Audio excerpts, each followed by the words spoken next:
Gems from Bhagavan, selected by A. Devaraja Mudaliar.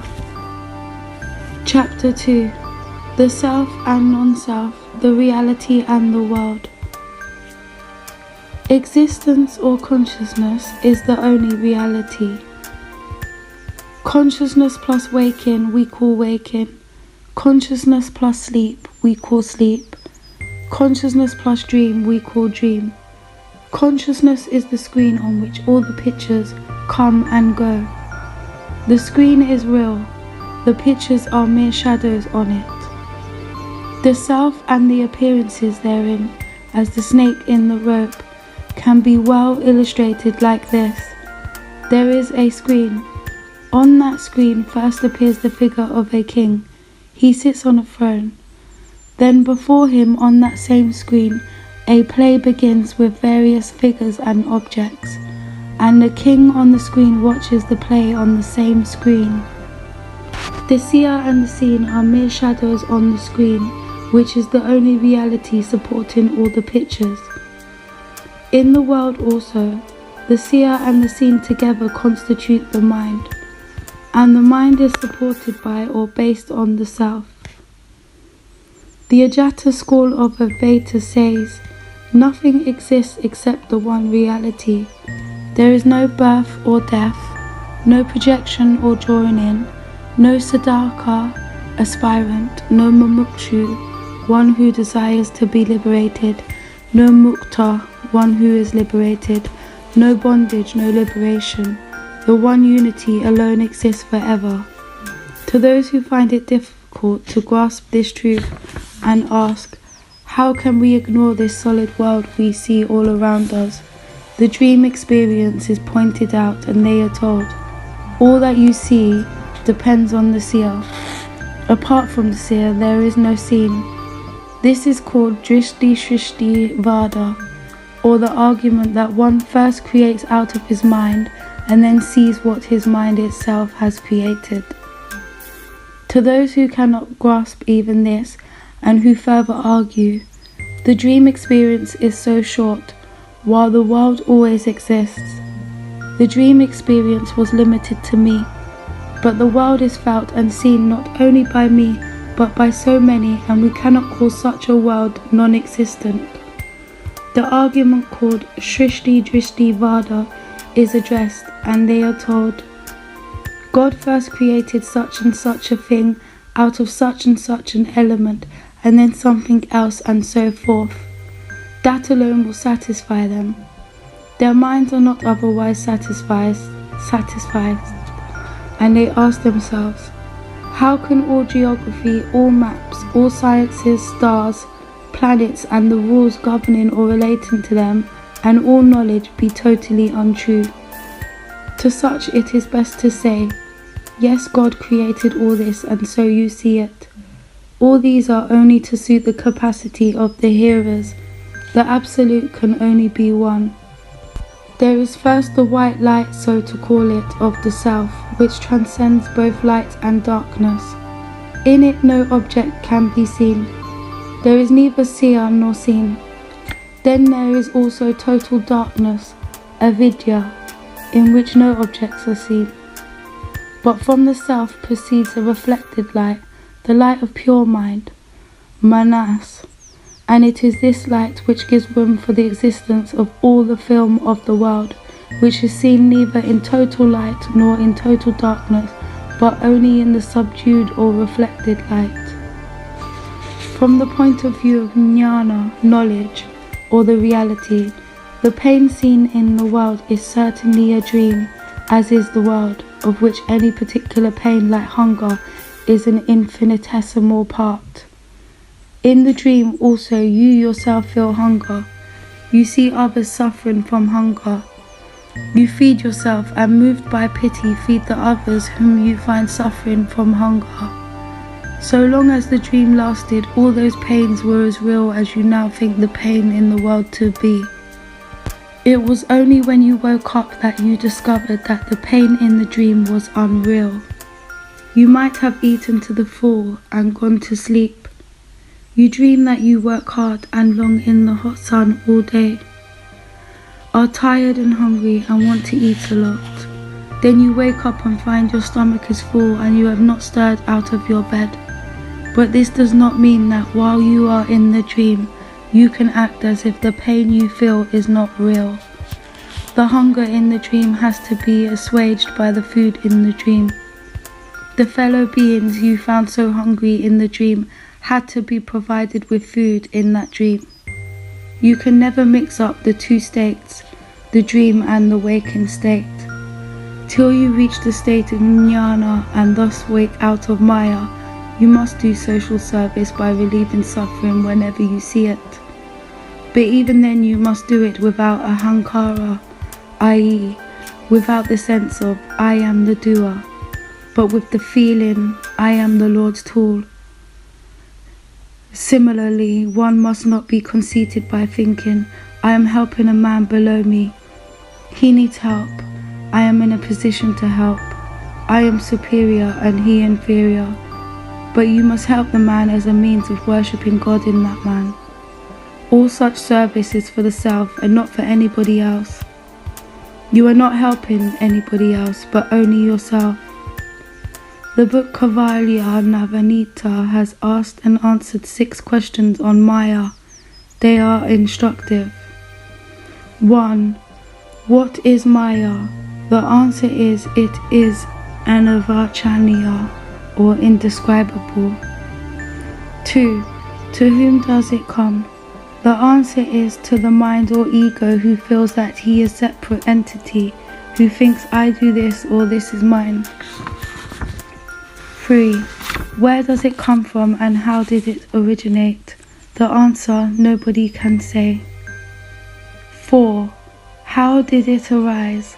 The answer is through non-vichara, through failure to inquire, who am I?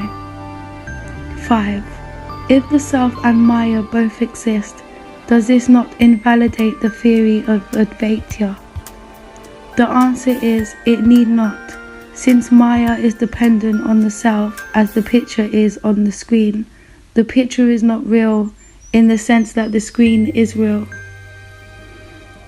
6.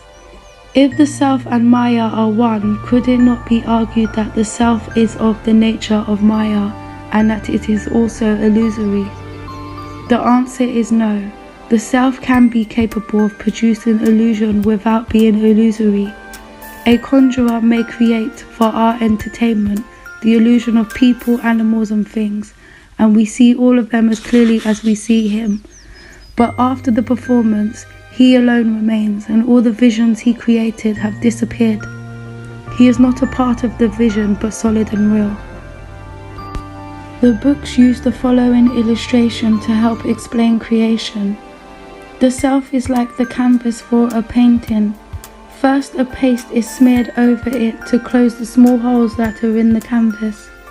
This paste can be compared to the Antaryamin, indweller in all creation.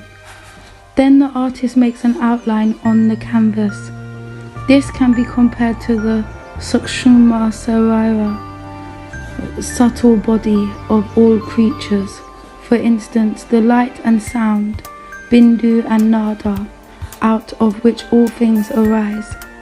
Within this outline, the artist paints his picture with colours, etc., and this can be compared to the gross forms that constitute the world. Vedanta says that the cosmos springs into view simultaneously with the seer. There is no creation by stages or steps. It is similar to the creation in dream, where the experiencer and the objects of experience come into existence at the same time. To those who are not satisfied with this explanation, theories of gradual creation are offered in books. It is not at all correct to say that Advaitins of the Sankara school deny the existence of the world or that they call it unreal. On the other hand, it is more real to them than to others. Their world will always exist, whereas the world of the other schools will have origin, growth and decay, and as such cannot be real. They only say that the world as world is not real, but that the world as Brahman is real. All is Brahman, and nothing exists but Brahman, and the world as Brahman is real. The self is the one reality that always exists, and it is by the light of the self that all other things are seen. We forget it and concentrate on the appearance. The light in the hall burns both when persons are present and when they are absent, both when persons are enacting something, as in a theatre, and when nothing is being enacted. It is the light which enables us to see the hall, the persons, and the acting. We are so engrossed with the objects or appearances revealed by the light that we pay no attention to the light. In the waking or dream state, in which things appear, and in the sleep state, in which we see nothing, there is always the light of consciousness or self. Like the hall lamp which is always burning, the thing to do is to concentrate on the seer and not on the seen, not on the objects but on the light which reveals them. Questions about the reality of the world and about the existence of pain or evil in the world will all cease when you inquire, "Who am I?" and find out the seer. Without a seer, the world and the evils thereof alleged do not exist. The world is of the form of the 5 categories of sense objects and nothing else. These 5 kinds of objects are sensed by the 5 senses, as all are perceived by the mind through these 5 senses. The world is nothing but the mind. Is there a world apart from the mind? Though the world and consciousness emerge and disappear together, the world shines or is perceived only through consciousness. That source wherein both these arise and disappear, and which is itself neither appears nor disappears, is the perfect reality. If the mind, the source of all knowledge and activity, subsides, the vision of the world will cease.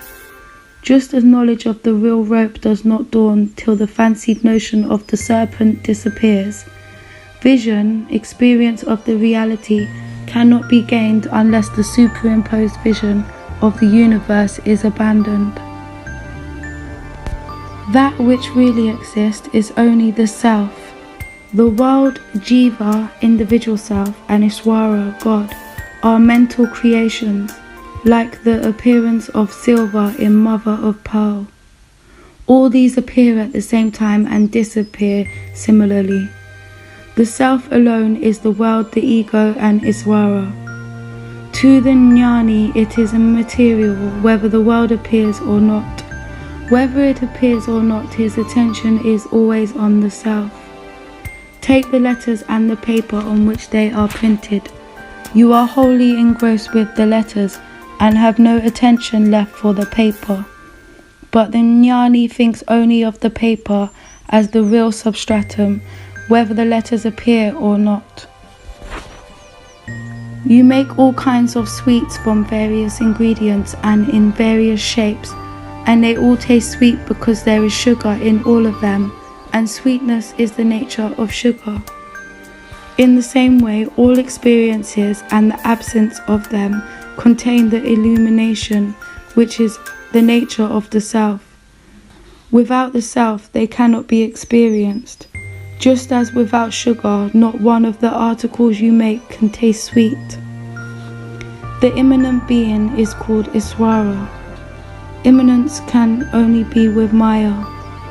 It, Iswara, is the knowledge of being along with Maya. From the subtle conceit, Hiranyagarbha rises from Hiranyagarbha, the gross, concrete Virat rises. Chit Atma is pure being only. As regards the existence of pain in the world, the wise one explains from his experience that if one withdraws within the self, there is an end of all pain. The pain is felt so long as the object is different from oneself. But when the self is found to be an undivided whole, Who and what is there to feel? The Upanishadic text, I am Brahman, only means Brahman exists as I.